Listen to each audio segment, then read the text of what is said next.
are back. Sorry, not doing the intro. No Christian today. It's just me, JD. I'm not seeing Christian's dollar.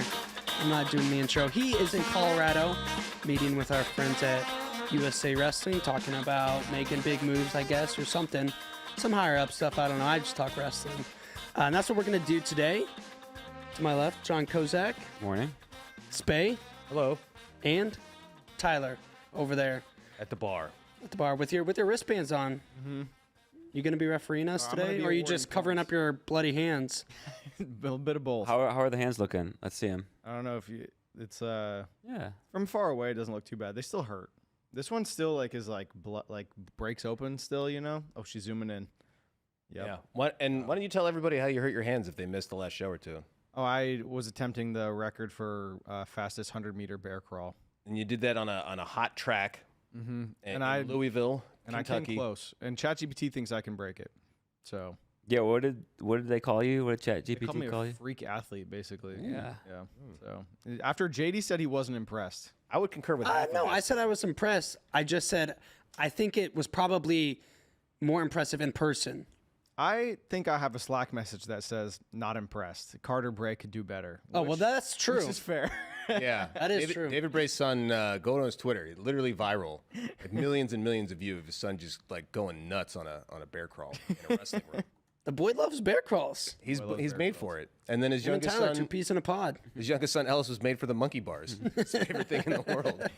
Wait, I have the tweet if we want to pull it in. Bray's tweet says, "My son, closest to the far wall, says bear crawls are his favorite part of practice. I guess so." You can Just smoking the rest of those guys. What is Carter, like 5 in this video? He's young there. Yeah. What year was that? That's just 2019. Yeah. So I'm saying a 5-year-old now, give him a couple more years. I think, Yeah. Tyler, you would stand no chance against Carter. You're probably right. You're probably right. I'm just saying. But you are going to go for the world record. You said on record. I am. Why not? Let the record state. The ChatGPT was gassing me up. They're like, all right, I gave him the context about how I worked out early that morning. My legs were tired and I was sleep deprived. And they were like, wow, you are a true tough person. Like, Wow, the context, otherwise known as excuses. they were like, you could easily break 20 seconds. And if you break 20 seconds, they basically stole. It was almost like they pulled from FRL's like transcript or something. Because I can't they imagine too basically many stole people are Christian's talking pitch. about 100-meter bear crawl record online. But yeah, so That's why you got this podcast. Yeah. That's right. All right, we're going to talk a little U20s today. That goes down next week in Geneva, Ohio. And we're going to get to the questions we didn't get to last show and the questions you all sent in for this show. But before we do that, first things first, a Kyle Snyder update. On Monday, he pled down to disorderly conduct in court, which is a low charge, which really the main takeaway is he was then removed from the Safe Sport temporarily suspended list, which means he is eligible now to compete once again. Eligible. Yeah. We still don't know. He has not said one way or another whether he will or won't, but he is now at least eligible to compete in Final X.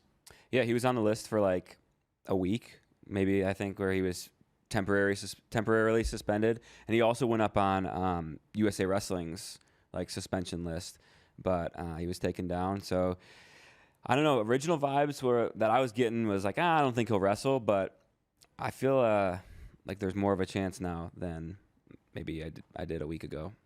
So. There's definitely a lot of chatter. I don't know, lack of a better word. It made a lot of news. It made a lot of waves, and then it kind of like spins out of what does this mean in long term, and there can be a lot of like, I don't know, negative thinking, or just you start thinking the worst. But as time has gone on, and it's played out in court, and you kind of see a little bit more of like, okay, these are the consequences, and he's going through them, and why should that, for what he did, his personal life is his personal life, and then the court deals with the legal aspect. The wrestling isn't really a factor in that whole thing, and so you hope, I don't know, as a fan, as somebody that likes USA Wrestling, we hope we put our best athlete out there, and I still think that's Kyle. So, but it's a personal decision again. Right, you should do whatever is best for him personally at that time, and only he knows what will be. And I don't know if there's a date he has to Say something by. or at least to USA Wrestling Yeah. by, because if he does not compete, Hayden Zilmer is the rep at 97 kilos. There's no special wrestle off situation. I don't believe either he can request a delay. I think that's they made that a little bit more stringent for when you can and can't request one, and it's like has to be beforehand with a doctor and all that other stuff. Yeah, it has to be an by a injury. certain date, by an injury with the doctors. No, so obviously this is not an physically injured situation. So it's just about, if Kyle shows up June 19th, 14th Yeah. in Newark, 19th, New Jersey. Trying to give him some extra time. No, but you're 100% right. There's really nothing worth reporting on until Final X, because at any point he could not decide not to wrestle up to the day of the event, and then it would be Zilmer's spot. I mean, that's the only thing that can happen. Either they have the best 2 out of 3 wrestle off, Kyle Snyder, Hayden Zilmer for the 97 kilo spot for Team USA, or it's Zilmer. Right. Yeah. Nothing will change. Like, even if Snyder said this afternoon, like, I'm not wrestling at Final X, they're not going to pull J.I.L.O. and have him wrestle. It's the process. And theoretically, he could. And then Come be back like, in. never mind, I'll be there. Yeah, I'll be at weigh-ins. We'll find out at weigh-ins, basically. Yeah. for sure. Right. It's interesting to know that like he has the option though. Yeah. So For sure. Yeah. I'm that's- sure he's that's the probably news. taking the next week or two to assess what he wants to do and what'll be best for him, because he has a month to decide. So. Yep. All right, let's move on. U20s. I'll be there, Geneva, Ohio. You're a Geneva boy. I'm a Geneva boy. I've been there the past couple of years. Excited to go back. It's always a great tournament, huge tournament, because it's U20s and U23s, freestyle and Greco World Team Trials. So a lot going on there. We're just going to focus on U20s today. Those brackets are a little bit easier to comprehend and dive into, because they're kind of like the senior World Team Trials where you have to qualify. Yeah. So most of them are like, 8-man, maybe 16 with a bye or 2 brackets. U23 brackets go nuts because Yes. anyone can enter, and so you have multiple divisions. I mean, this is when people say like, "Oh, why doesn't Division 2 and Division 3 wrestle the best of Division 1 or allow them to qualify for the NCAA tournament against Division 1?" Well, this is your opportunity. I mean, it's freestyle, so it's not folk style, so I'm sure some people are disappointed in that. But if you want to test yourself against D1 talent, this is where you can do it. And the brackets are like 256. I mean, there's a lot of people that want more, guys that either didn't get in the lineup or didn't have the season they wanted or were injured for some of the earlier part of it. They all have their opportunity now to get in a really good 2-day tournament. And so you see tons and tons of entries, and there are still also some really good guys that want to make the U23 team. Once upon a time, I tested my grit against the D1 guys in Akron, Ohio. It was A Akron. D2 UNK guy. That's right. It did not go well. I remember after my red shirt year, that was the heaviest also I've ever been in my life. More so than now. Oh yeah. Just That lifting meal plan. lifting weights more, and the meal plan. I ate ice cream every day all you can and eat. Yeah. a lot of times twice a day.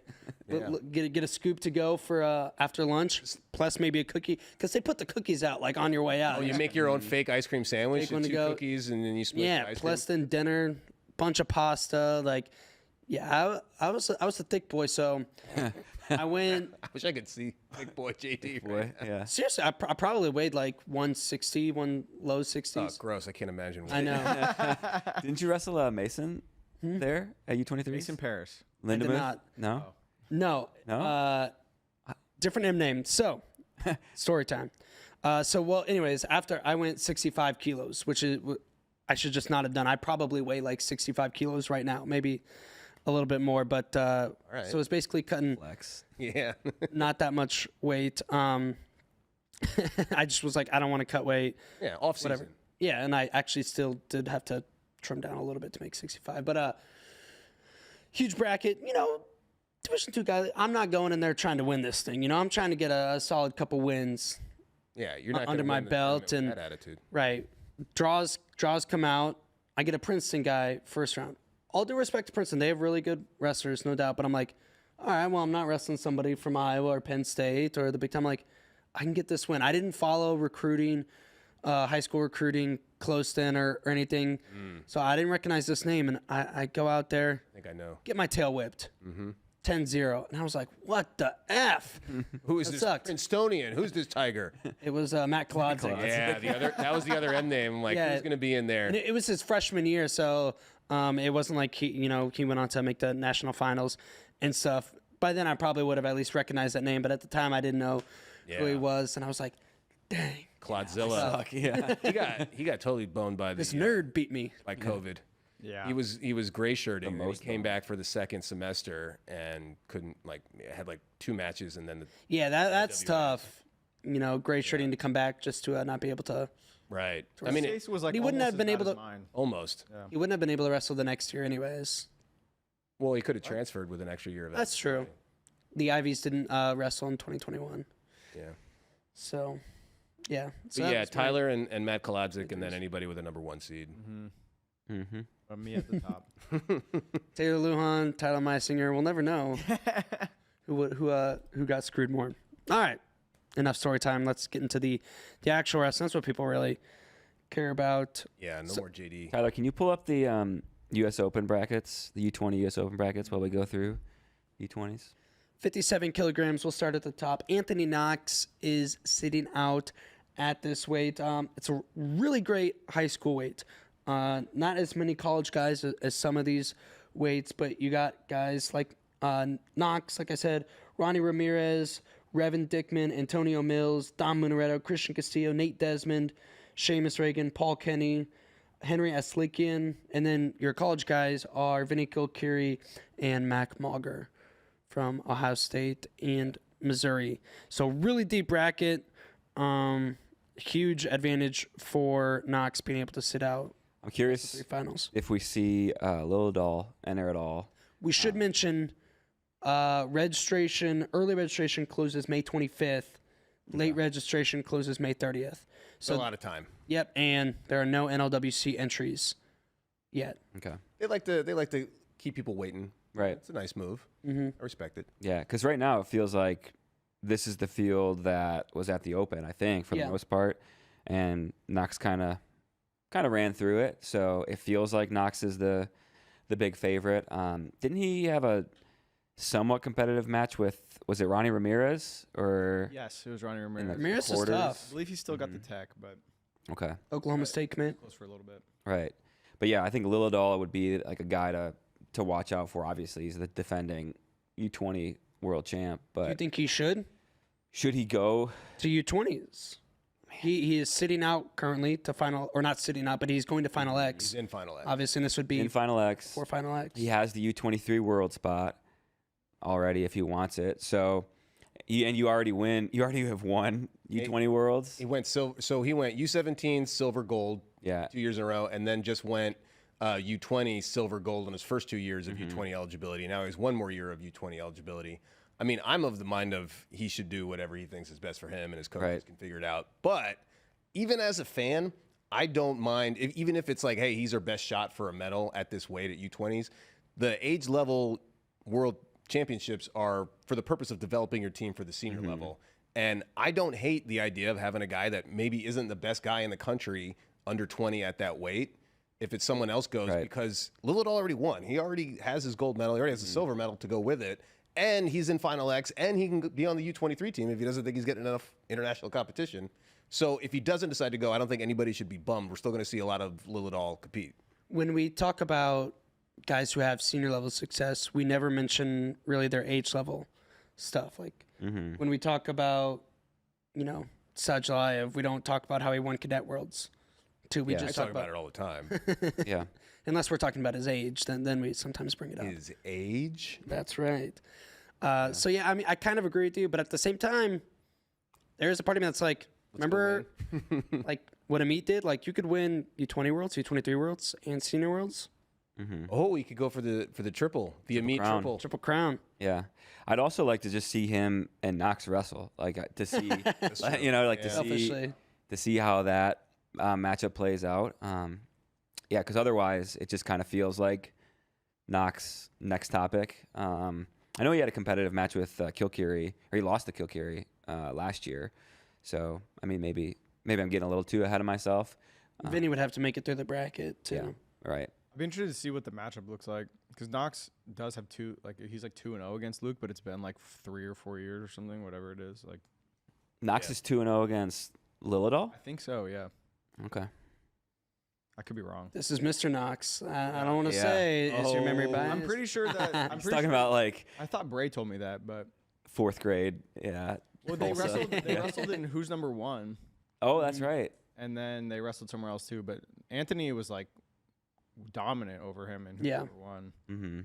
So Yeah, I mean, I do want to see that match, but it does feel like the best thing for Luke would be focus on Final Yeah. X, and then you can take the U23 spot if you want it.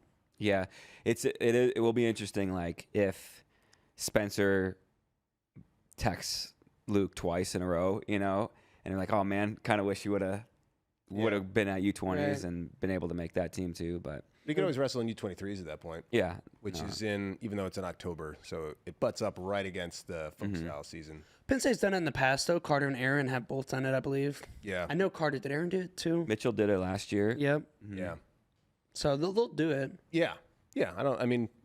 But they'll have to do what's best for them. Yeah, Aaron did it because that was where he had like the positive test. Oh, yeah, that's right. The For the a different mhm. or non quasi. the Vyvanse. But, yeah. Mhm. Yeah. Well, I was just going to say, I think this bracket's going to be really cool because look at all the different weight classes guys are crunching down to get to 57. There's a lot of like Paul Kenny, big recruit. He's at 132 in the high school rankings. Nathan Desmond, 132. They're coming down to 57. And then you get the 120 guys moving up, basically. Or anyway, it's fun to just see, how is Christian Castillo, Dom Munaretto, guys you wouldn't see normally wrestling each other. And they're going to be back in business in Geneva. Back in business, baby. 61 kilograms. Kyler Larkin is sitting out for winning the U.S. Open. But you've got Aaron Seidel, Ben Davino, Zan Fugit, and Sam Herring in the field. This is really intriguing. And when you say sitting out, you don't mean he's sitting the tournament out. He's sitting in the best finals. two. Right. That threw me for a loop in the notes here. In case anybody else listening was also like, wait, he's sitting out? Why are we talking about him? So Davino, he was at seniors, right? He didn't Right. wrestle U20s. Right. He looked really good Mm-hmm. at the U.S. Open. And Larkin's tough, but I think Davino's my pick. Did Fugit wrestle U.S. Open? I don't remember. It might not. I mean, didn't he All-American at He looked NCAAs. great at the end of the year. Yeah. So that's like he was coming on a full head of steam, but maybe you need to rest up after that nice run he had to the podium in March. Well, then also Jax Forrest isn't in here, and neither is Marcus Blaze, which I think we heard maybe Jax might not go U20s, just focus on Final X. Same situation as Luke. Right. Yeah. he could just take the U23 spot. Mm-hmm. Yeah. Right. Yeah. Well, and then Blaze could take the U23 spot at 65. At 65. Yeah. Yeah. So both those guys have options, just like Luke. Yeah. I mean, I'm guessing we see Blaze enter 61 here. Wait, Blaze can take the U23 spot at 65? And he finished top 3? He finished Top 4. So that's part of it too. Yeah, if you Oh, he has finish to wrestle. if you finish 4th and the top 3 aren't U23 eligible, you can go National team member. Yeah, so I thought top 3 was national team top 3 is national team, but then they opened up U23 World Team spot for for the 4th. the 4th That's place the key spot. information we were missing. That's good. Yeah. Good job. And then Coach Nick. like the other part of it is Blaze, he weighed in at what, like 64 kilos at the World Team Trials. So 63.9, Yeah. I think it was. Yeah, thank you, JD, for keeping Kozak honest. Right after I was gassing him up for his information being correct. yeah, so I mean I would imagine 61 is his like best weight in the way Yeah. we see him wrestle. So Cool. 65, Luke Stanich is sitting out. We've got Bo Bassett, Noah Nenninger, Daniel Zapata, Sergio Vega, Aiden Valencia, Pearson Manville at this weight. Aiden Valencia is the most interesting because, I mean, he was right there with Real Woods, who was like, besides that match, looked awesome at 65. And I feel like Aiden has been at every tournament he's at, he's with the best guys in that field. Right there. He's been right there. And he'll go like 0-2. Like he went at like CKLV, but it was like, but he was going against all Americans. He lost to Happel and Lemley, maybe. Sergio. Yeah. And right there, I mean, both are like heartbreakers, and it's like, man, it's almost like, in baseball, you're crushing the ball, but like, I don't know, you're at the warning track, or it goes foul by a little, or in certain ballparks it'd be home runs. It's like, he's right there. It's gonna equal out. He's gonna start getting these wins. I can't imagine he doesn't. Here's the thing, though. Bo has kind of owned Aiden the past couple of years. He beat him at senior last chance qualifier, and I believe the U.S. Open and the best 2 of 3. Yeah. For the U20 spot last year, but they've been close. Yeah. Well, you know how there's regression, and everybody talks about that, like, oh, that means you go back down to your true level. Well, regression to the mean also means you can go back up to your true level. So if you're having results that aren't at your true level, like, you can regress back up if you're talking neutral regression analysis. Yeah. So maybe that's what happened. I think it's just kind of a style matchup. Yeah. I mean, it also might not have anything to do with. Aiden hasn't looked bad in those matchups or had down performances, I would say. And if they wrestled again in Ohio, I don't know. I might pick Valencia, but yeah. I mean, if we're making picks, if those two match up again, you're right. It's been all Bo. I just felt like seeing that name and against all the others, it's like I just wanted to say my piece about Aiden Valencia being like. He's a dude. He's right there. Well, he beat Real Woods twice at the U.S. Open. Yeah. And he was this close away from beating him again at trials. And beating Joey McKenna. He was this close to beating Joey McKenna. Gosh, I forgot about that. Too. And hey, we're all big Luke Stanich fans here. But if you had to pick Aiden Valencia coming off his red shirt and Luke Stanich coming off his red shirt at 141, like, I don't feel like that's a Stanich, slam dunk. I'm contractually obligated to pick Luke Stanich. Oh, because you're an honorary member as a Lehigh wrestling team member. Even with the Minnesota wrestling shirt on? Yeah. This is just a cover. Okay. Well, Aiden does get a bump from a lot of fans because he has wrestled in all these senior level tournaments. Luke hasn't done that. He's wrestled the normal high school and college schedule. So when you see Aiden Valencia beat Real Woods and come so close to Joey McKenna, that sticks in your brain more than Luke Stanich running rampage in the U20s, running through U20s. That and then the college tournaments that he entered weren't. He had some good competition, but I don't think he hit anybody of that caliber. Right. You remember the names like Joey McKenna and Real Woods more than I don't know. other names. I think that people also remember the fact that Luke Stanich beat Bo Bassett and that Aiden Valencia has not. Bo is going to be the name that more people will recognize than anybody in this bracket. Yeah. And it's a fun bracket. I mean, I haven't even talked about Sergio Vega, who, he's kind of been flying under the radar recently. Yeah, and he had a crazy match with Bassett last year at the Open. It was like 12-10 or... Yeah, Bassett had to dig deep a couple times in the tournament, the U20s. Yeah. So Vega was entered at the U.S. Open, but I think he pulled out last minute. So I hope we see him in Geneva because he's really good, and like he hasn't been in front of people lately. So I think he's not going to surprise anybody that like knows, but maybe like the casual fan, he could come out here and he could win the whole thing, and people could be really surprised, even though we all know he's really good. Keep that Oklahoma State momentum rolling. Yeah. I was going to say the Oklahoma State fans, of which there seems to be more and more every day, which is cool. Which is hey, jump on the bandwagon, no shame. That's what sports are for. But yeah, I mean, I feel like they need to see Vega a little bit more because he was a Cornell commit, and then we didn't really see him much since after he flipped. So there's a good opportunity. I agree. I hope we see him in there. 70 kilograms, Duke Mafia sitting out. In the bracket, Landon Robideau, Melvin Miller, Cody Rutledge, Vince Bouzakis, Cross Wasilewski. Another banger. Melvin Miller hasn't committed yet, but there's a lot of assumptions in Iowa City that he's going to follow Bo. They're very close. They're family. They're like brothers. Is he going to go to Iowa? They're probably the leader in the clubhouse, but another chance to watch him. And then Robideau, another Cowboy. Another Oklahoma State guy. So this bracket, and then a Penn State with Duke sitting out. So, yeah, I would like to see the Melvin Miller PJ Duke rematch. That was a fun match at the U.S. Open. Duke did win, but maybe in the time it wasn't really controversial. We went back and looked, and it was like, maybe Duke shouldn't have gotten that big 4-pointer that he did get, which was kind of basically the only big scoring sequence in the match. That was where the step out, it was like, can you quad start pod, the yeah. move after you go out of bounds? Can you start your throw? Yeah. Well, and it's also crazy because what we just saw PJ Duke do at trials where he beats Antrell Taylor, Ridge Levitt, Bryce Andonian. It's like now it's like, okay, he's gonna win here, but like the narrative coming out of U20 US Open was like, I don't know if Duke's ready for, the big time just yet.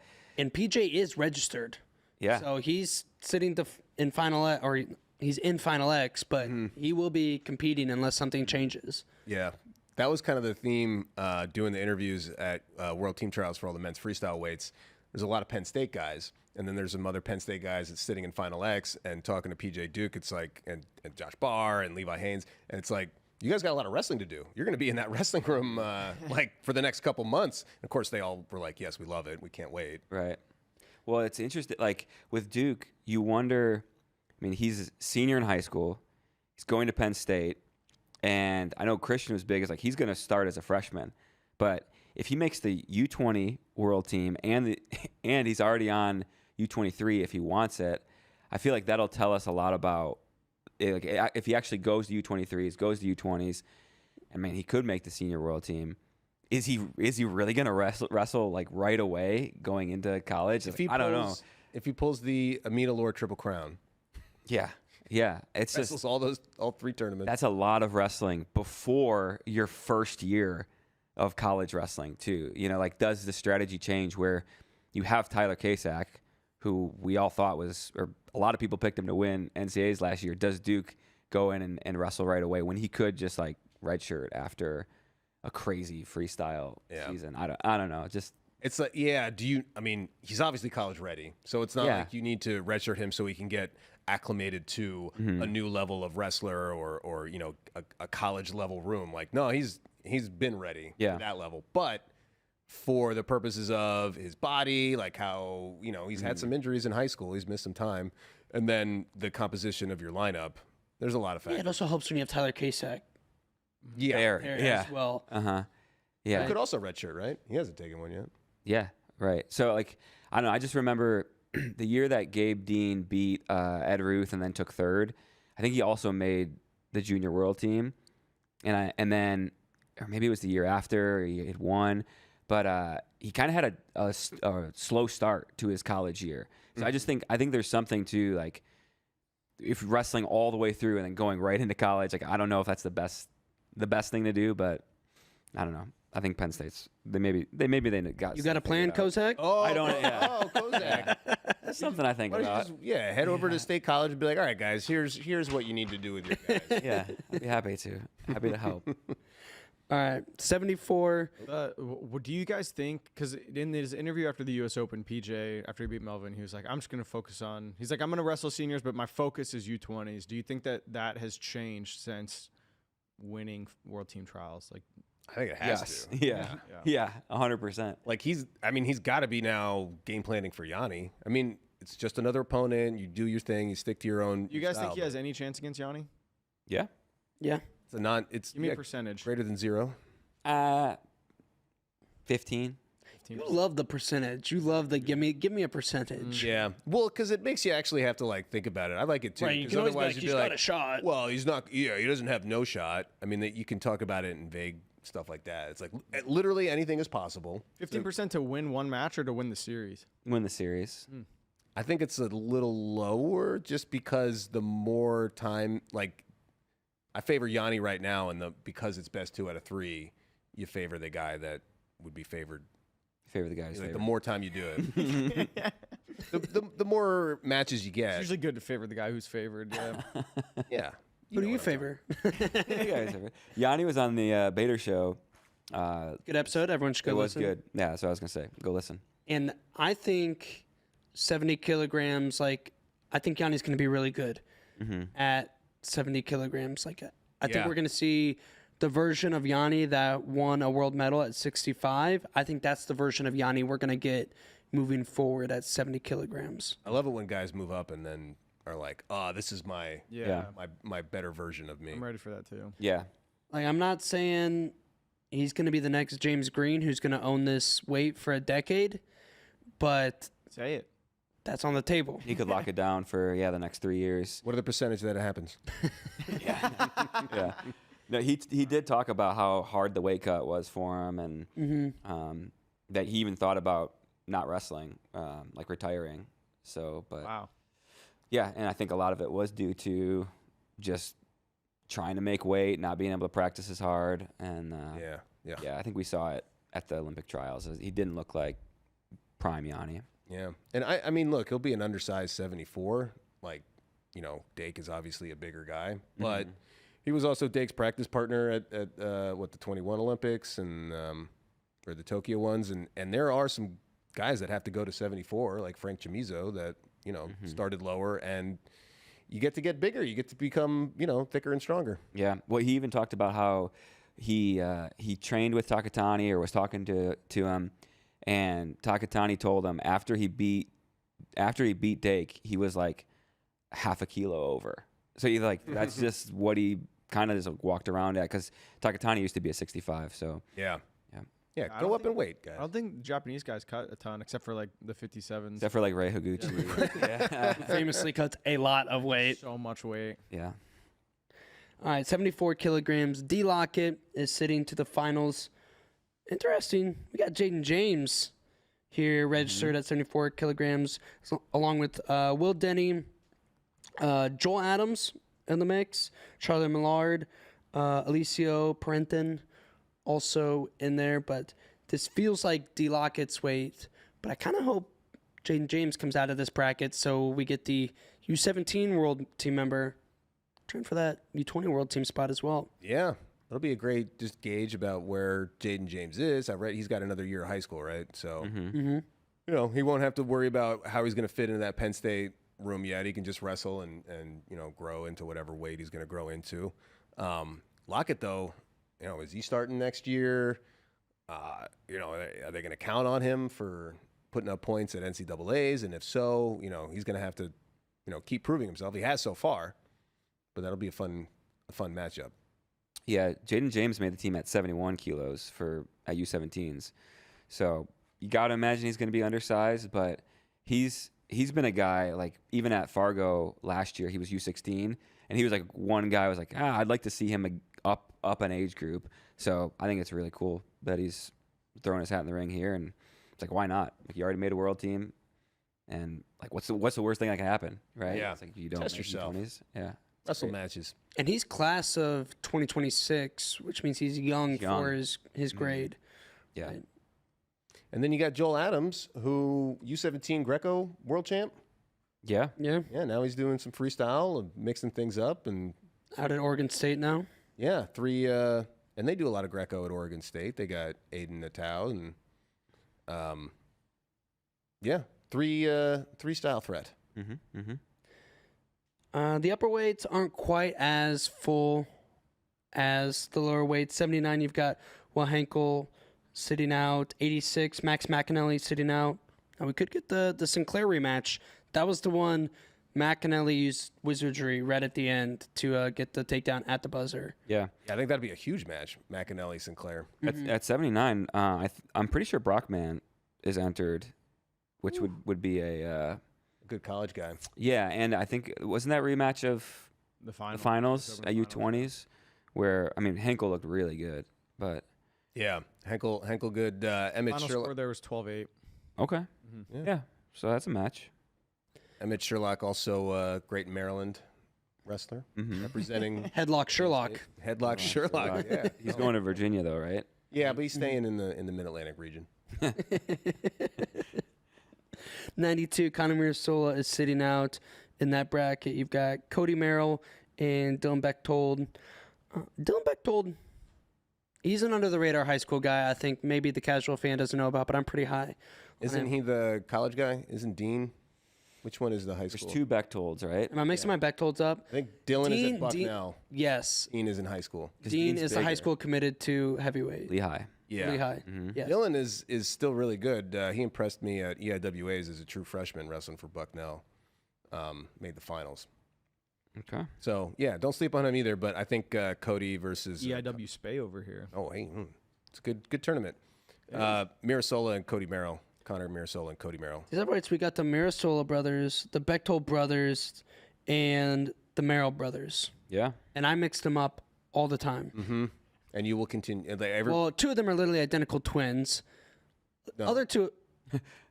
The Only Mirasola? Mirasolas. Oh, two of them. Not. I thought you meant like two sets of brothers. No. Two persons. Two of the six. Two of the persons. Yes, are See identical how we're mixing twins. up that already, too. Yes, and then the other two brothers, their name is literally just one letter apart, and they sound similar if you say them fast. Cody, Kobe. Yeah. You just got to mirror one of those letters. That's right. You kind of just cruise Merrill. Well, they used to be the same weight, so now it's a little easier now that they've separated a little bit. Right. Yeah. Like, Kobe a big boy now. Kobe, We built like a dump truck. Gosh. dude, He's built like the Thing from Fantastic Four. yeah. Like if you were like casting a movie and you needed like a giant bodyguard guy to be like a character or whatever, it's like if you don't, and you go to the casting call, you don't look like that. It's like you're not getting hired. We need that guy. Yeah. He's in the 125 kilogram bracket, and this bracket's actually this bracket's nice. Cole Mirasola is sitting out to the finals, but in the bracket you've got Drayshawn Ross, Michael Mako, Rocco Delegata, Kobe Merrill, Dean Bechtold, Coy Hopke. Yeah. Yeah, that's a lot of fun. It was Mako who had, 2 or 3 takedowns against Mirasola, but then just got pushed out a bunch, right? Wasn't that it? Yeah. And then did Mirasola have another close match? Was it Drayshawn that he wrestled in finals? Yes. I don't remember how Not much happened. It Yeah. was not a whole lot of scoring. The final score was 7-5. That's what I thought. Okay. Yeah. I want to say Drayshawn really. I could be confusing Drayshawn's match with Kobe, but I want to say Drayshawn really needed to take down Ngata, but then Cole came back and got scored as well. Okay. Another mix-up. Just say Mirasola. Yeah, Mirasola. Mirasola, the heavyweight Mirasola. Yeah. Well, this is a bracket where sitting out in the finals is a huge advantage because you got to run the gauntlet to get there. You're going to have a tough quarterfinal and then semis and then finals of the bracket just to get to Cole Mirasola. Do they wrestle the 2 or 3 the same day as the finals, No. or like the day after? The day after. Okay. Yeah, and then Or they might do like one match the next day. no, they don't. No way, because it's small brackets. Yeah. Yeah. I think the way it is U20 guys get to watch the whole bracket the one day, and then they only have to weigh in the second day, and then you wrestle like close, after. You get a good break too. It's not like 2 hours off the mat. Yeah, it's most of the mats at Geneva are going to be U23s. Oh yeah. And because it's full wrestlebacks, it's not the repechage style. So it's like NCAA tournament style where it's like. And these are literally like 128 man brackets. Yeah, that's like the norm. Like the middle weights are going to have over in the 256 round type stuff. If you want to go to Geneva, it'd be a good vacation. It's kind of like Virginia Beach, but up by the Great Lakes. But you have Geneva on the lake. What is it, Lake Erie? Mm-hmm. Yeah.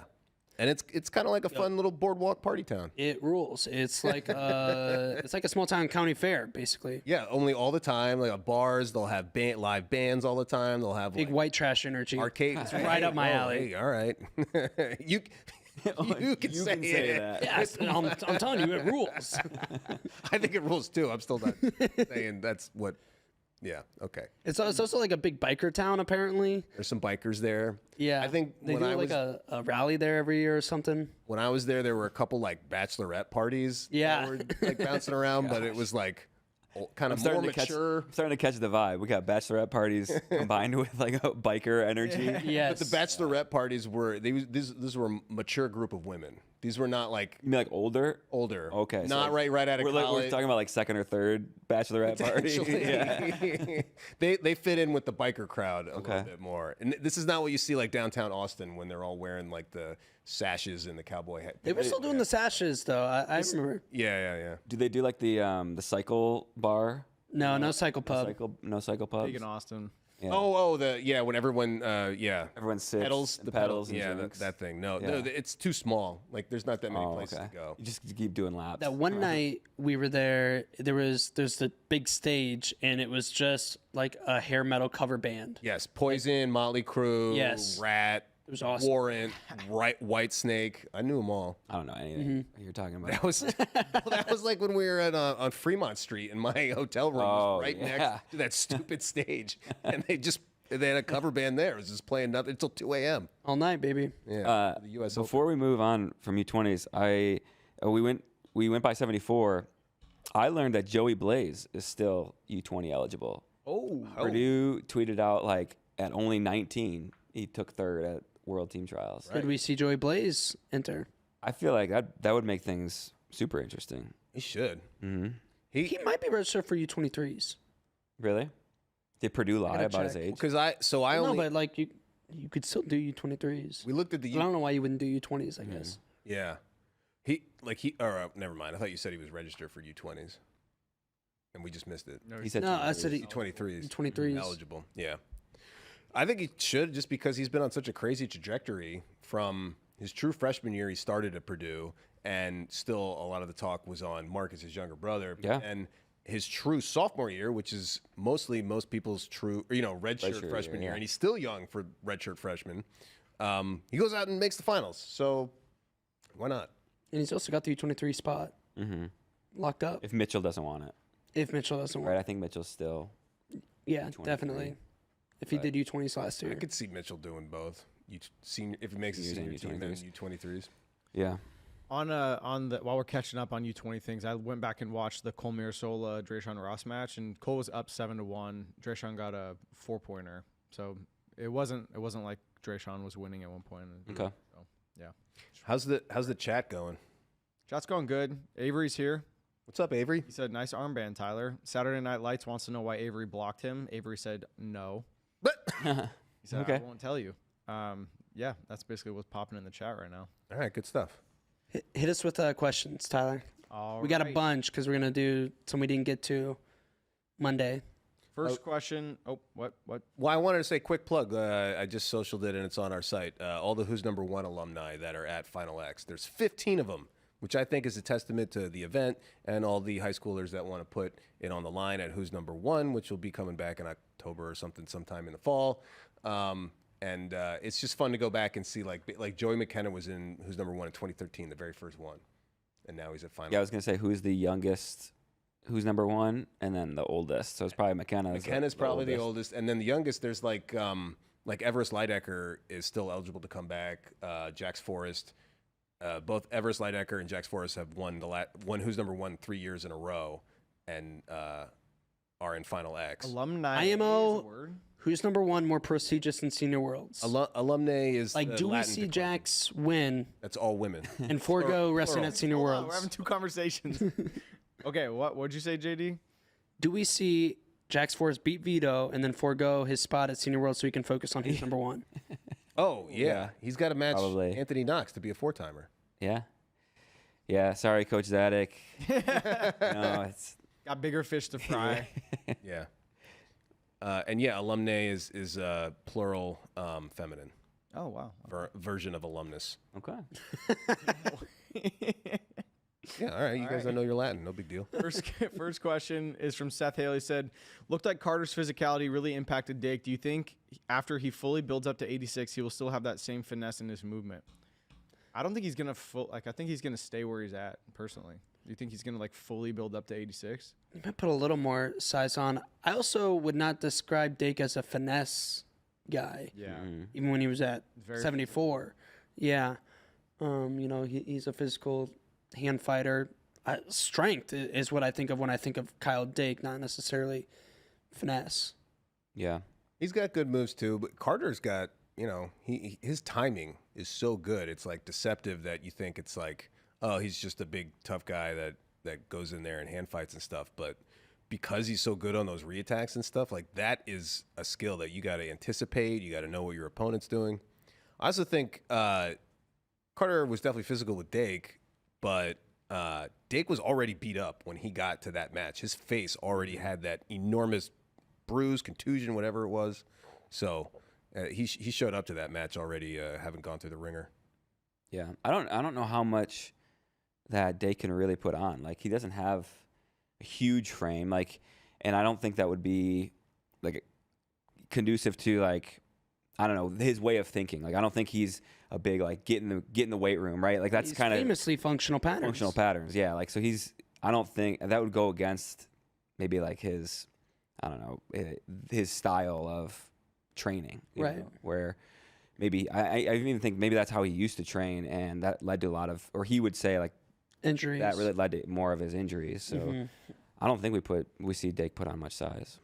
I'm not sure if he needs to either. I mean, he weighed darn near 86 kilograms.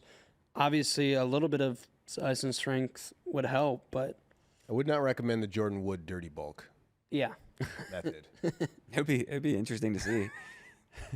All right. Saper said, besides 57 kg, in which weight class do you think American wrestlers will win gold at the World Championships?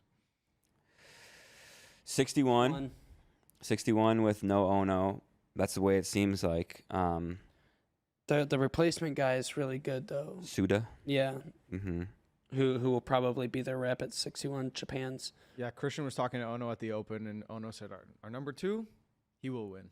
He said, since little, me here, him here. Like, put him really close. So Yeah, probably 61. I mean, maybe after that, let's see. 86 is a decent chance, right? Either Zahid or Dake. No, yes, Donnie.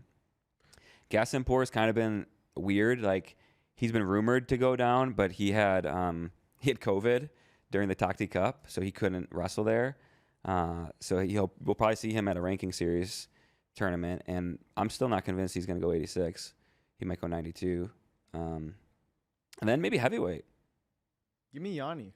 Or 70. I was gonna say, yeah. Who internationally at 70 is like that big of a roadblock? Where Dave Bave. Dave Bave, but I don't feel like Dave Bave is like another level above Yanni. Yanni medal. Pretty good. I wouldn't say Yanni's like I'm not talking about a favorite lock. to win. Yeah, but I could see Yanni winning a world title at 70. And then with who we got? Sherman is Valiev in at 74. 74. I know Jamalov's out with the injury, but Sidikov's still unknown, but Russia's going to send somebody good. yeah, I don't know. I don't think they're. These are not like picks. These are not high confidence. But it's like a guy like Messenbrink, a guy like even Josh Barr. Like, I don't know. Maybe they're due. Maybe this is their Yeah. breakout I mean- tournament. You think Josh will beat Trent? Or Trent. But Trent, we've seen on the senior level more. I feel like Barr is like raising up. So I'm not. I'm also not picking Barr over Trent like by a lot or whatever. I'm just saying, like, some of these guys that are just coming into their own now. What does 92 look like internationally right now, Kozak? It's actually gotten kind of sneaky good. This is the weight you love to trash, though. I know. Now it's sneaky good. It hurts to say. No, I mean, you could pull up the rankings, but I think like Dalibekov moved up.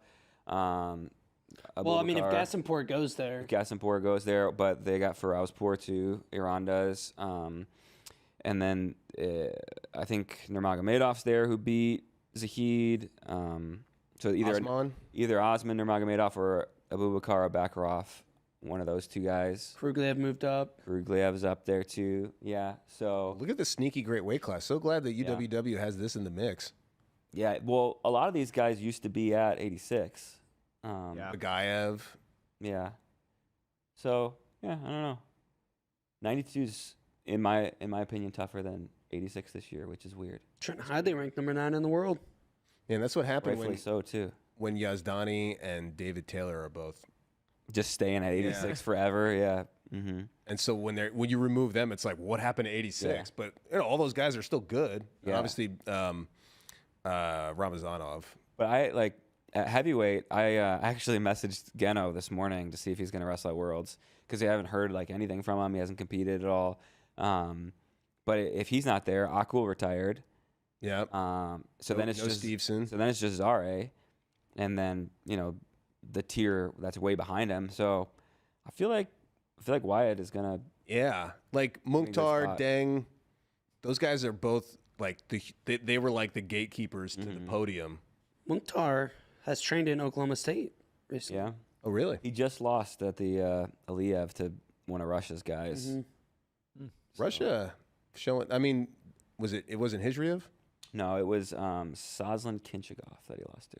Kinchagov. Okay. He's ranked a little lower. What about the Kozirev brothers? Your faves?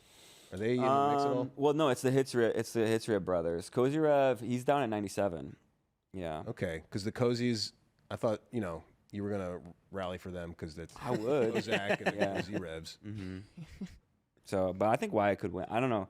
Wyatt versus Zare is interesting to me. Man, medaling this year could set Wyatt up so well for this quad. Yeah. Yeah, like Just never lock it down. relinquish. Depending on because you don't know who, like Mason could come back. Who knows what will happen with Gable? Like some of these guys might come back, but being able to medal this year and being able to sit out to that best 2 out of 3 and only train for one opponent to make the team every year, it's pretty big. It's an advantage. That's why medaling is a big deal. All right. Next Moving question. on. Good international talk. Okay. Jed Cox wants to know present day on site. Who would win 2 out of 3 takedowns, Cal Ripken or Greg Warren?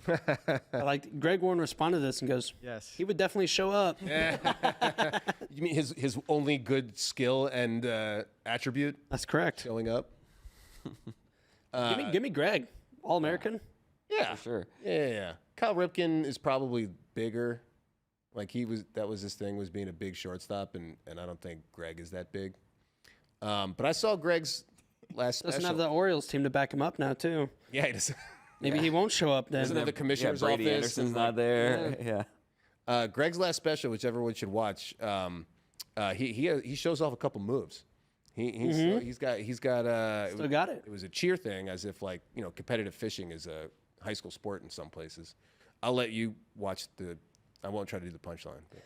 Did y'all have cheerleaders for high school wrestling? No. No, that's an Iowa thing. No, yeah. It is. Not the way Iowa does. They would show up to certain dual meets, but they would just sit in 3x3 in the stands and stuff. Same way They weren't smacking the mat? No, they didn't line the mat. And they didn't go to individual tournaments. That was just not even considered. They didn't. That'd be crazy. That's lame. Yeah. That's Iowa wrestling, He's baby. used to the celebrity treatment over here. Virginia's for FRL said, if you had to choose a 4-timer from 2025 or 2026 class, who you taking? That's tough. Yeah. A lot of So- these, we talked about it. Like Bo Bassett, Jax Forrest, and Marcus Blaze might all be in the same weight class. Right. So do you pick somebody like Jaden James who will avoid kind of maybe getting cannibalized in those, especially lower weights too? Like James probably going to be a 74. People talk 84 maybe, but I don't know. He would have to put on a lot of size, which is possible. His dad's a big dude. Even Ladarian Lockett feels like a better pick, but he might have to wrestle a guy like Mitchell Messenbrink. Right. It's just sometimes it just depends where for the first couple years where they sit. Well, PJ Duke, that might be a guy. PJ Duke might be a good option. Trying to think of no heavyweights ever done 4, but probably too much competition. Drayshawn, I don't know. I go, if I have to pick, probably Duke or James. I guess Duke. Duke makes me nervous because of the injuries. Yeah. Yeah, I mean, but it could those could strike anyone. That's always a possibility. It's a fair worry. Some guys are more injury prone. But it also matters others. less now. You can. I feel like it also hasn't been enough to warrant to be this guy's super injury prone. It's so easy to get medical red shirts now too. So Yeah, it doesn't matter that much. it's tougher to get a year back from a global pandemic. Yeah, that's tough. Give me Jordan and Jaden Rainey. Both of them. Both of them. Yeah. Wow. You'll just count the other and be 8, like, yeah. which one actually is it? Yeah, there you go. Man, it's gonna be tough. I mean, I'm hopeful that Oklahoma State figures it out, but I don't think it's gonna be that easy to just figure out that lineup for the bottom half of their weights with Vega, Forrest, the Rainies. Some guy will probably be on the bench. Definitely not Yeah, easy, too. but that's what. That's showbiz, baby. That's how you have to compete with Penn State because they're having the same thing. That's what I'm saying Yeah. though. It makes it a lot harder to pick the Rainy Bros when you have to beat Sergio Vega to make the lineup. Here's the thing that happens a lot of times too is one guy emerges Like that backup can be very good, but one guy emerges as like, okay, this is clearly the guy, right? Like somebody like Alex Facundo Yeah, with K-Sac, would be great on 99% of teams. Like no doubt the guy. He's really good, but the level that they've created, it's like you have to be like a national champion. Yeah, I don't disagree with that. I'm just saying for if you're going For the purpose of picking somebody to be a four-timer, it makes Tyler nervous. All right, so pick someone. I did. I said Duke. Okay, I picked 2 people. there you go. Yeah. Next question. Lesh is more wants to know, Tyler, what are the 3 coolest things you did in Japan aside from the knife? And to that, I'd say I'm gonna keep it to myself. Trip was for me and not for you. Lame. Why did you? Tyler just wanted to flex on it. So, Sounds like you didn't do that much cool stuff. Yeah, I went sounds like you're afraid to mention that you were really bored. That's the whole big. Like, oh, you don't know them. They go to a different school. Energy. time. Oh, yeah. We all have one. I will say I just didn't want to take the podcast off topic too much. I will say I did get to hang out with Stevon in Japan, which is kind of crazy because we had separate trips planned. We just ended up in the same city at the same time.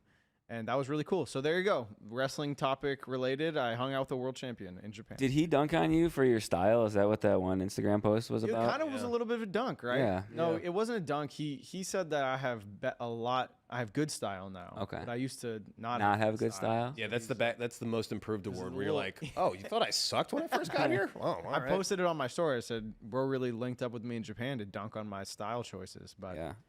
It's, It also made you look really small in that picture. Yeah, he I did. think it was like the forced perspective. That one. The thumbnail when you guys were oh, really? dapping up, and like I don't know, I think he was standing closer to the camera, but we all know Stefan's a 57-kilogram guy. Like he is small. He's definitely not really big. not a 165 pounder like Tyler. But that's kind of like one time I was in 2019 in Athens with the UNK wrestling team Destrobats? and Destrobats, correct? And randomly bumped into somebody I graduated high school with, which is crazy. There were 60 people in my graduating class. Yeah. That's nuts. And did you know them? Yeah. I was like, oh, Katie? What the heck? the hell are you doing here? Yeah, I remember. Never mind. Wait, this picture? What are you talking about?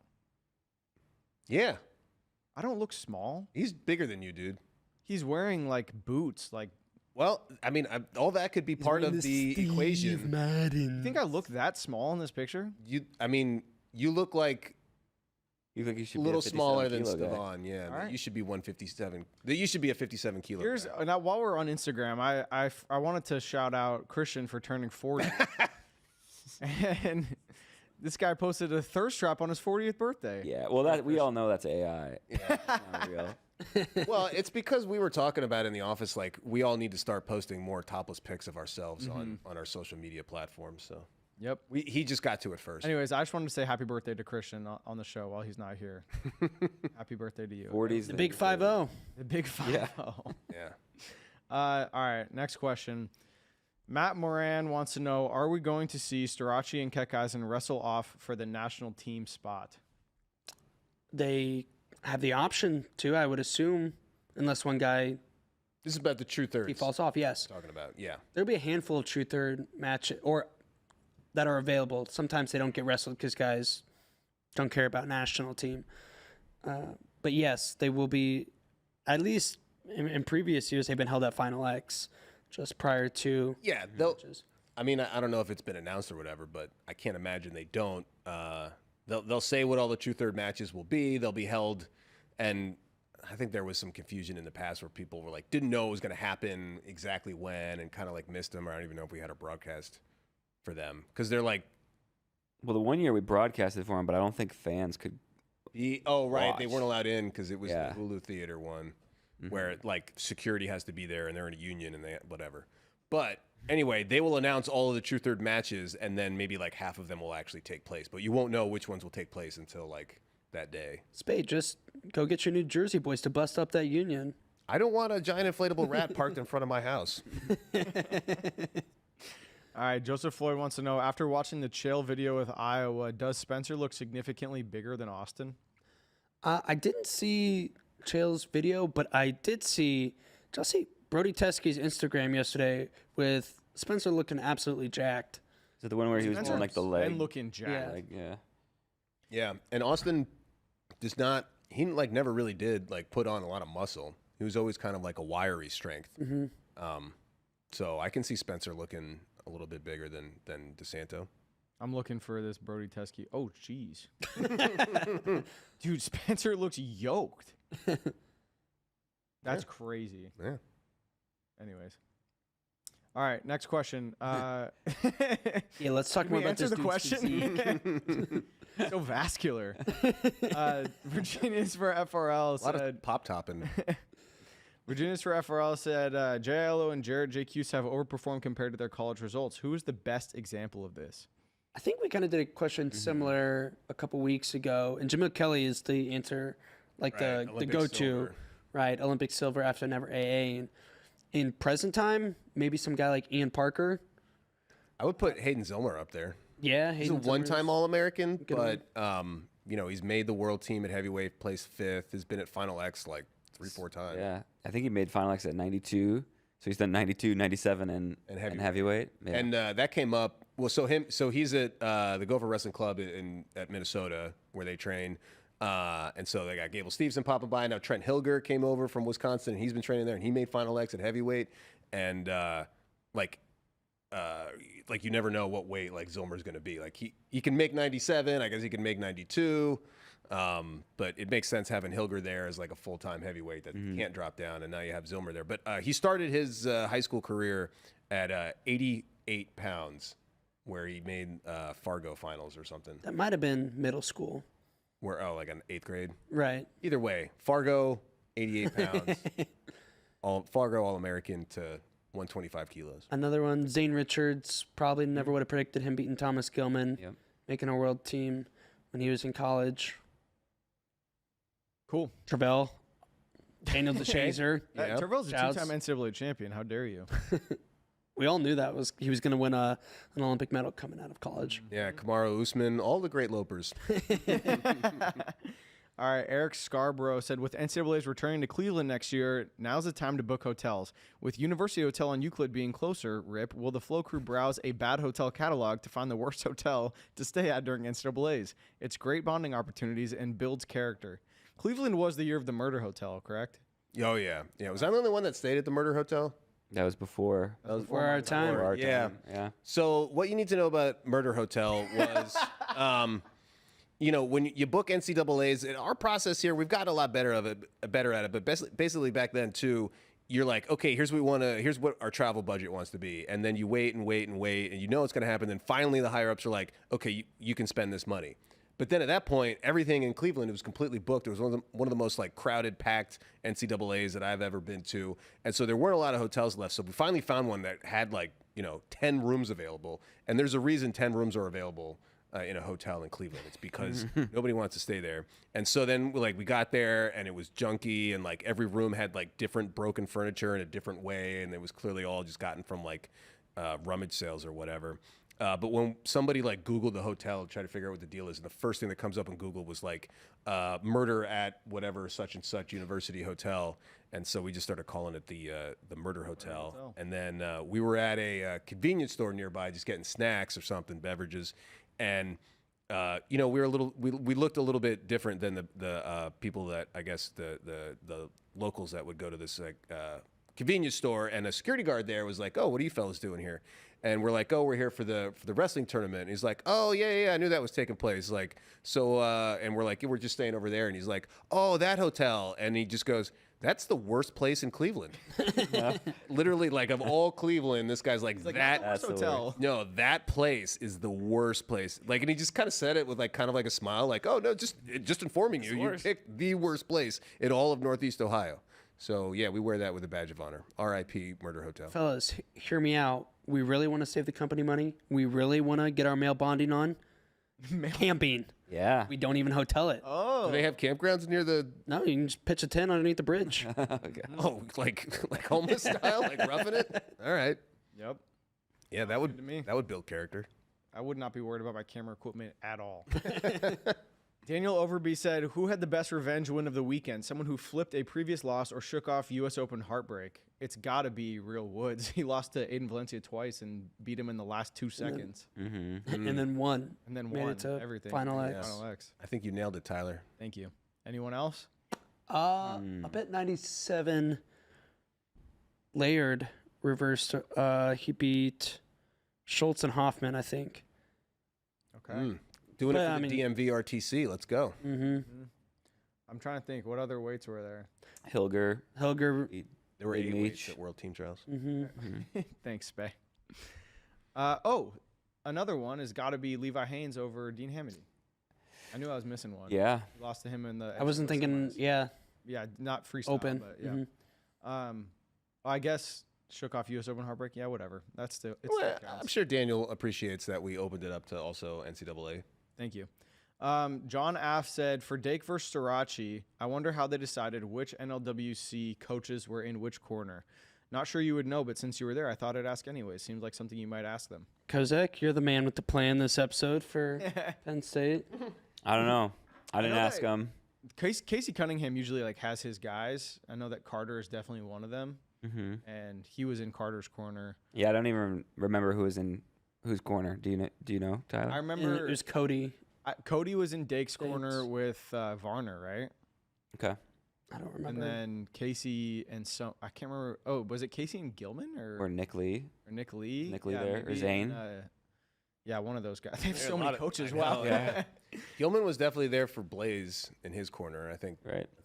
they're going to be doing a lot of coaching or wrestling and Yeah. whatnot. But I know that like Casey, I remember because I got a shot of Casey and Carter like kind of hugging it out after. And Varner was also there. yeah, Varner, I feel like normally is coaching like the senior NLWC. level guys, especially the guys that maybe transferred in, like the Snyders and Dakes and stuff. I don't know how they split that up though. Did y'all see Carter's tweet after he was like, "It's weird having your coaches coach against you." Did he say that? Yeah, and then Dake quote tweeted and was like, "I feel you." Yeah. Victims of success. Yeah. All right. Nick Janda said, what class is going to end up with the most NCAA/international hardware? 2024, 2025, or 2026? It's hard to remember who's in which class. I know. Give me 20, You can pull up the big boards. 26. I'll take 25. Stall for me while I pull up the big boards. 26 is like Jaden James, Bo Bassett, Jax Forrest, Rainey's. 2025 is Marcus Blaze, D Lockett, PJ. Yeah. That class feels a little bit better, like senior level. I don't know, just with Duke and Blaze there together, but yeah, I don't Right now, right now. Yeah, you get like, a little Wait, if older, Jax more beats Vito. Regency. That's true. All right, I'm making a stall for me a little What's bit longer. 2024? there's I'm no way to bringing know. in- There's no way to know international. I'm bringing in the top 10 of each one, and I'll give you. Okay. You'll be able to Oh. directly compare them. Let's see those spreadsheet skills. Well, no, I'm just taking screenshots and pasting them into a doc. So. Oh, well, that's good. I won't have to criticize your column with them. All right, so we got these in order. 2024 at the top. Nope, 2024 is not at the top. 2024 is at the bottom. So we got Angelo Ferrari, Luke Lodal, Joe Seeley, Davino, Hopkey. I'm not going to read them all, but you can see them. Love this format. We can pull them in too. So that's 2024 at the bottom. Next up, that's 2025. Or is that 2026? 26. Forget it. Yeah, you went 24, 26, 26 in and reverse. 25. Yeah, you've been, Okay. It's the perfect order. Who do you Okay. think? There's no way to confidently guess any. Like I said, I'll go 2026 just because those guys are a little bit younger and it feels like they're about on the same level. I'll go Some of these 25, guys- and then in 10 years we circle back and we see who wins. That's right. We will definitely do that. Yeah. The thing is, it's probably going to come, like, whatever class does win, it's probably going to come from, like, one person. Yeah, right. It's also, they included international success in the answer, have so to- we don't know for 25 20 years. from now. Right. And it's just like, there could be somebody who emerges like a Jordan Burroughs who we never even saw coming, who rattles off a bunch of titles. Yeah. This does feel like a really good set of 3 years, like back to back to back. It's a good crop. It's a real good crop. It'll be interesting to see if we view that. I think we will. I've talked about it before, but I think high school wrestling is just raising its level so much where you're going to have less bad classes and just guys who What happened to this completely, guy? flake out in your top 10. That'll still definitely happen, across the big board. But you have to be so good, so locked in, like wrestling so much, to be at a good enough level now to be even eligible to be in this top 10 on the big board, where you're going to be good at the next level, barring injury or something like that. All right, next question's from Mystic Matt. It's a twofer. He said, "Who has a better chance of making the team, PJ Duke or Jax Forrest?" And Mystic Matt wants to know PJ Duke versus 2014 Aaron Pico. Who wins? I'm going to say Forrest has a better, but I don't know. I don't feel confident in that. He's got Vito. He's got world champ. Yeah. And you got two Cornell greats, each one. Yeah, it's kind of crazy. Yeah. It's funny because Yanni talked about how PJ would come and train with them when he was in like 6th grade or like 7th grade. And he's like, oh, I always thought of PJ as like, Little oh, PJ. that's like Elijah's like little friend, Yeah. PJ, his little guy. So, Yeah, PJ talked about looking up to Yanni a lot in his post-match interview, and you could tell it's still like sinking in that it's like, yeah, you're at this level now. yeah. And give me PJ Duke. Over Pico? Over Pico? Over 2014 Pico. Not 2016 Pico. Yeah. 2014 Pico. Okay. Fair. I agree with that. I agree with that. I was thinking the same thing. Whereas 2014 Pico, what did he take? Bronze that year? Or silver? And U20s? right, this wasn't senior level. He took silver and then bronze, right? Or did he take bronze and then silver? I don't know. Yeah. Yeah, PJ that's is also tough. bigger. I might lean Pico just because like he was such a physical guy. And PJ isn't. No, he is. But it's like I don't know. I think there's levels to the physicality, though. Yeah, his hand fight was just so crazy. Even PJ is bigger. I mean, Pico was a 65 kilo. I don't know if we're trying to compare like in this hypothetical situation they're the same weight class, but No, they're the same weight in this. Yeah. I feel like I do feel like Pico was a different level of physicality. Like maybe 2016 Pico I take, but not 2014. thinking about how like Alec out hand fought PJ at the trials last year, and Last year, not this year. This year, Alec D and Q yeah, it's true. and But PJ won. I know. I'm just saying, like, I don't know. I do think that Aaron. had, Yeah. like, It's I a mean- great comparison. Like we're splitting hairs between two guys that are like way ahead of their time. Well, you're also talking to a kid who grew up. You're biased. Aaron Pico was the first wrestler's name I knew, probably. Yeah. Behind like Dan Gable and. it would be good to go back and see who Pico, like all the guys that Pico beat. And because we're coming off of PJ Duke just beat Antro Taylor, Ridge Levitt, Bryce Andonian. But I think like Pico's record against Zane Rutherford was like 7-0. Like he beat Zane every time they that wrestled. was Zane pre Zane Zane. train. But I mean, yeah, Zane. I don't. I know, but PJ just beat those guys immediately after they won NCAAs. Mm-hmm. Aaron, they were the same age, so Aaron was beating him in high school. Yeah. Yeah. So It's like if PJ beat Antro Taylor and Rich Levitt in high school, it's not the same. Yeah. All right. Yeah, but like to that point, like Aaron, who was he beating at in 2014? Like, who were the guys that he was beating to make the U20 team? Like, I don't know. I don't remember off the top of my head. So, it'd be fun to go back and look. All right. Good At question though. Virginia's for FRL tagged at Kozak John. How does it feel to be at least a foot shorter than CP? Well, I'm not a foot shorter, but I know that I'm my height because if I was any taller, like it'd be trouble for a lot of people. So We should all thank John for yeah. not being bigger. no. Also, the video that he's referring to, a little misleading.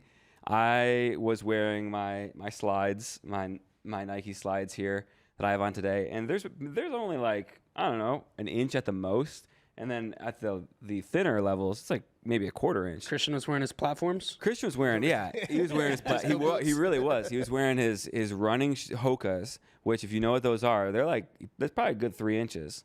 So Christian, look at God. Oh, in the airport? That's crazy. I know that he's not that much taller than you. He's also standing closer to the camera. Standing closer to the camera. It reminded me when we were in Serbia and we were doing the recaps, and we did one for like every day. And we decided to change the height each time. So at one point, you were like, you kept like gaining on me. Yeah. And then by the end, you were a little bit taller. Yeah. But it's misleading, and you can't trust. That's the lesson. You can't trust everything you see on the internet. This is like how Stevan looked way bigger than you in that picture. That's true. We were in Japan. Yeah. Whatever, dude. All right. Next question is from Mystic Matt again. He said, "Is Zahid a top 5 first period wrestler in the world, pound for pound?" P for P. Just the first period, he's asking. Oh, first Probably. period, P for P. Yeah. He might be. Mm-hmm. I mean, think of all the guys. I'd put I'm thinking pound for pound, first period guys. I'd put above him, and it's just your normal guys, your Tazudinovs, Yazdani, Sedlives, Yazdani, Musakayev, Goat. Yeah, Musakayev, P for P, 32nd. Yeah, You give him 30 seconds. just go nuts. That's for how 30 long the seconds. match is. Yeah. He should do beach wrestling. Yeah, he should. 70 and under. But like, think of all the guys Zahid has been leading in matches, like Aaron Brooks, David Taylor, Jordan Burroughs, Kyle Dake. Yeah. It's nuts, dude. Pretty crazy. All right, next question is from High School Wrestling Legend. He said, looking at the men's freestyle pipeline, do you think it is going to be more difficult to replicate past success since our talent is grouped up in the lower weights as opposed to our past 74 to 97 kilo murderers row? Those guys might get bigger, too. No. I do. Just the lower weights do tend to lend themselves to more variability. Yeah. In results. It's just the style of wrestling that creates more flurries is going to lead to more variance in result. The weight cut potentially being more severe for those guys, I think also leads to potentially more injuries and more performance depending on weight cut, which you just don't see as much once you hit 79 kilos and above. Yeah. Yeah, I mean, I think we're going to be all right, 74 through 97, moving forward. Yeah, I mean, like, it feels like Mitchell is primed to take over 74 right now, and even just, like, to medal at Worlds. I know that's a really deep weight.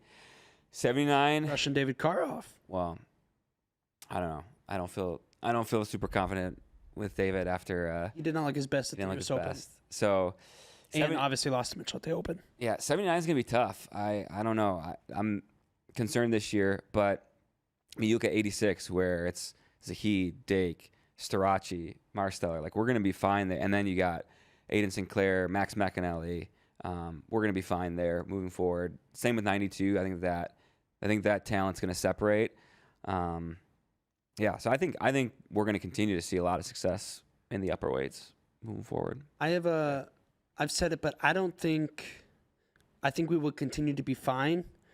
I don't think we're going to get your murderer's row where it's the same guy year after year, basically medal lock. Like, I don't think it's going to be like when it was Burroughs, David, Jaden, Kyle Snyder, Dake at 79, and you're just like, okay, well, there's 5 medals. Yeah. Like, no question.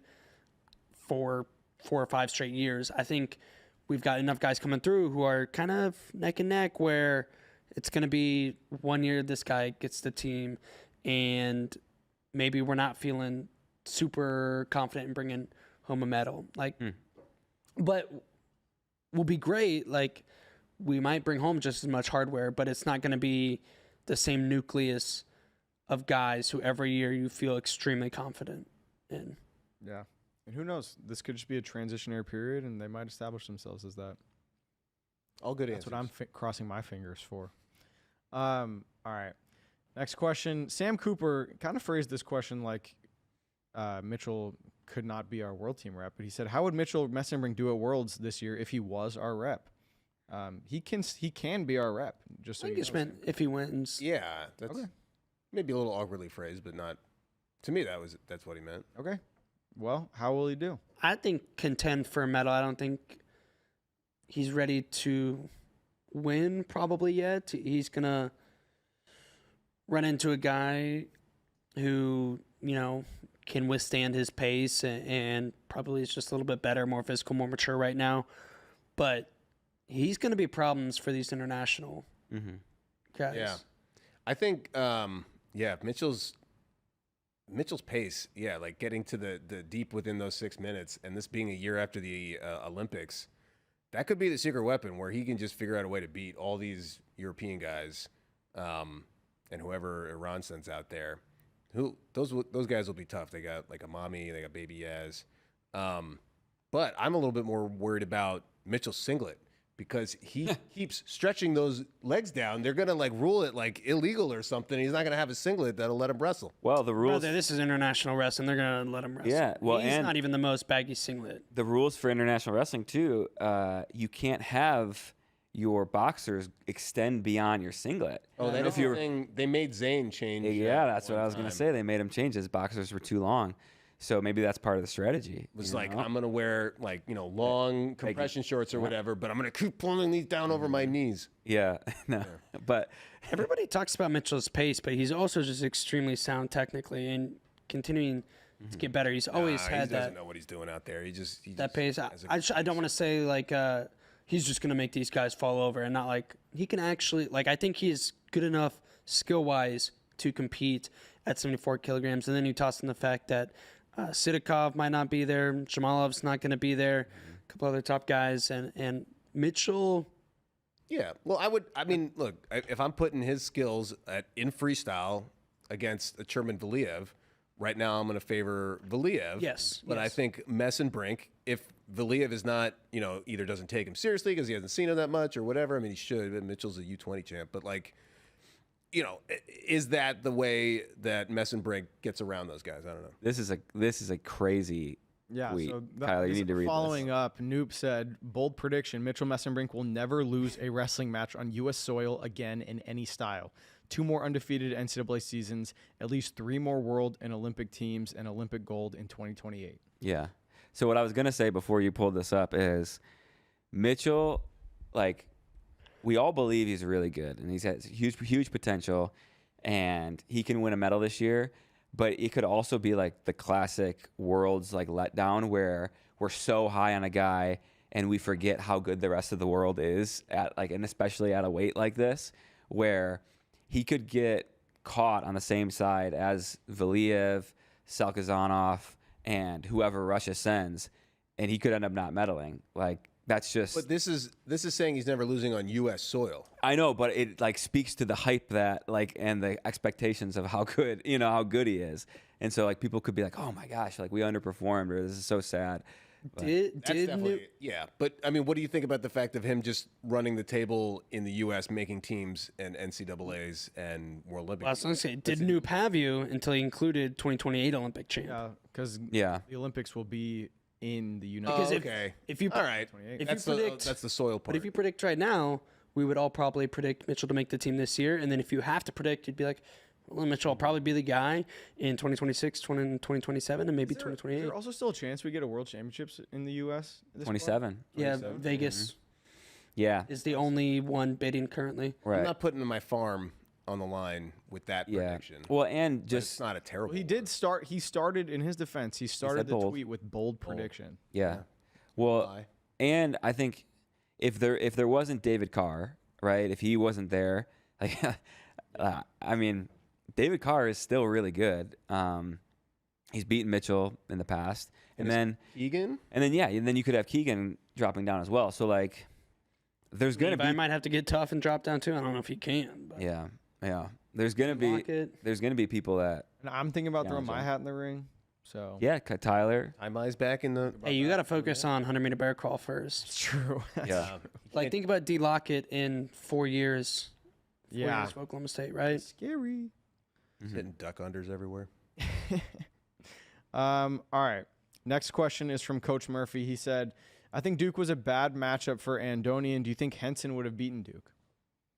To say he would have would be kind of crazy. Do you think maybe he would be a better matchup though? Maybe a better matchup. I feel like, I don't know, Andonian wrestles the same guy 10 times. He's going to have like 10 different kinds of matches. Henson may be a little bit more predictable, but I didn't think he looked like head and shoulders above. Yeah, I don't know. Henson had some real close matches. Obviously dropped one. I don't remember exactly how it went, but I remember thinking like, man, Henson he's digging deep for a lot of these matches. It looked like he had a really close match with Brayton Lee to start it. Yeah, and then tough. He had to come from behind against James Green. Right, where Green. And then he lost to Bryce. Mm-hmm. Yeah. Yeah, I mean, you could go either way. I think with Bryce had the benefit of wrestling PJ Duke at the FRL, so he kind of he felt some of like the uniqueness of Duke's style. So, and he wrestled him way closer this time. So I think there's something to be said for that, where Andonian was in the match and super close to a takedown, super close to the score on the edge as well. So they had that weird thing where they went out of bounds, like kind of 50-50. Yeah. Did he land in danger? Yeah.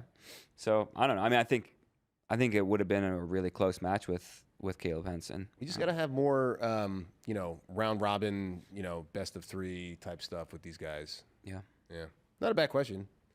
All right. It's tough to know. Actual Cannibal wants to know, did Spey get in the pit at the Lamb of God show? And if so, did he participate in the Wall of Death? That's a deep pull since I think I did wear a Lamb of God shirt one time. What's the Wall of Death? Yeah, what is the Wall of Death? Wall of Death is when instead of like a circle pit where everyone just runs in the circle and like bumps into each other, there's a song that has this will have like a breakdown, like a specific point where it's like, kind of calm, a little slow, and then he'll hit the point in the music and everyone just runs into each other and collides, just smashes. Yeah, I'm pulling like up it's kind of like Red Like Rover. Braveheart. yeah, no, very much like Red Rover. Yeah, so they except you're just not- sprint full on at each other. and then I don't like this. Wait, they gotta wait. Yeah, and then because it's people also jumping the tempting gun, to they're run in jumping the through the gun. center. Have you been a part of the Wall of Death before? Not a Wall of Death. My moshing days are older. I've told this, I think, on it. When was your last mosh? Yeah, it was back when I lived in DC. A Red Fang concert, and there it is. my God! Oh my God! What the heck? yeah, and I hurt myself. That was worth the wait. I concussed myself. So In a pit? yeah, When was the last time you Wait. got in the pit and tried to love someone? every time I go to a Kid Rock concert, Wait, so you were This is insane. pitting, and Totally pitted. you concussed yourself or somebody else? Oh, I don't think Concussed anybody you. else is responsible. There was Okay. adult beverages involved, Okay. so I think That's that a little blurry. Sort of, yeah. But my moshing days are over. I sat in the back at Lamb of God. I had it was at an amphitheater where I was in the seats, like further away. So Sphere. like way in the front. You were taking this video of the Wall Oh of yeah, Death. yeah. That's I take videos. I listen to the music and I enjoy the atmosphere, but no pit. Is there anything special a pitter does when they retire? Like wrestlers leave their mat on the shoes. Yeah, I take my Thrasher jacket. So a lot of guys will wear like jean jackets to a lot of these metal shows with patches for all the bands that they've seen. And Okay. they take that off and they lay it on the Throw middle of the one pit. last elbow and get out of there. Yeah. No, one of the last, well, not that long ago, I was in a concert. It was Faith No More, one of my favorite bands, and they were playing, and some guy just tried, it was a bunch of people my age and older at this, but there was 2 guys that were really trying to start a pit, and everyone's just like, no, dude, this is not, we're here to enjoy this band. Okay. Wow. Cowards. Yeah. Well, it's about that time, boys. It's all the questions we have. Thank you for the metal question, Tyler, and Actual Cannibal. I'm glad that we were able to end on that because I had never. I was really curious what this Wall of Death was, and it delivered. When I was at a concert too, the lead singer's like, "All right, I want a pit opening up right here," and pointing to right where I was standing. I yelped and I was like, "No, not yet. Let me get out of here." You were like the little sass meme. Like, please no, don't start it. If you're an audio listener, you have to Google Lamb of God Wall of Death. It will not disappoint. Is that a specific thing just to Lamb of God? Is that just Lamb of God? Oh, but tons of bands do it. Okay. Yeah. Well- and it's always in the spirit of Fun? Yeah, like you're not there to like injure for charity. people. you're there to like, because you want your adrenaline up and you want to get the endorphins flowing. So like you're just slamming around and whatever, but it's not any different than like, I don't know, JD, your wedding was like pretty raucous. Like when you guys, Yeah, we did a wall of death. You didn't do basically. a wall of death. This seems like the spirit might be to injure people. No. Look at some of these. Yeah, what the heck? Well, if you're at the front line, Yeah, but the guys yeah. in the back Pull are it back just, in. Pull it back in. If you're at the front, you know what Film you're. the zoomed Yeah. view. Look You at know what you're Boom. doing. Oh yeah, my God. that guy's trying to bowling pin somebody else. But everybody else that comes in after, it's just a scrum. It's just and if you're hurt, you're supposed to like help people get up, and you see people helping guys all the time. I like watching a different person every time I replay it. And It's see it's what just their like path Fight is. Club, like except you talk about it. Yeah, you talk Like about a lot. yeah, you beat Post each other it on up, YouTube. and then you're boys. Yep. There you go. All right, thank you all for tuning in. We will be back Tuesday at 3 p.m. Central. Mark your calendars because Monday is it Memorial Day or Labor Day? Memorial. Wednesday, you got to remember. Memorial Day. I can never remember those two. I always mix them up. All I know, Really what you're supposed to do. It's Yeah, Memorial Day. somebody forgot. what are you gonna do? So Tuesday. See you all then. Tuesday afternoon. Pleasure.